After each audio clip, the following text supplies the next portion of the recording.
Hazon, Revelation chapter 6. And I saw when the Lamb opened one of the seals, and I heard one of the four living creatures saying, like a sound of thunder, "Come and see." And I looked and saw a white horse, and he who sat on it holding a bow, and a crown was given to him, and he went out overcoming and to overcome. And when he opened the second seal, I heard the second living creature saying, "Come and see."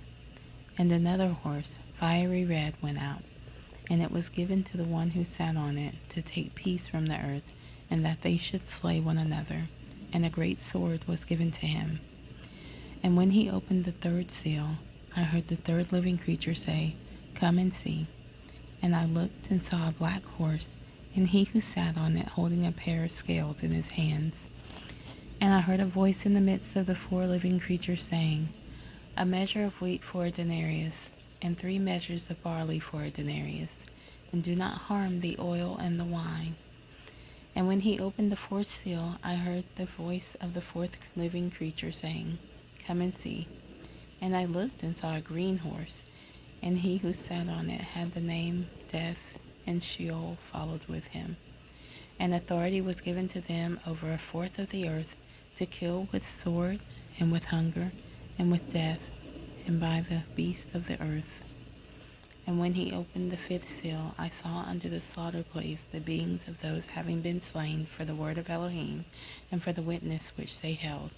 And they cried with a loud voice, saying, "How long, O Master, set apart and true, until you judge and avenge our blood on those who dwell on the earth?" And there was given to each one a white robe, and they were told that they should rest a little while longer, until both the number of their fellow servants and their brothers, who would be killed as they were, was completed. And I looked when he opened the sixth seal, and saw a great earthquake came to be.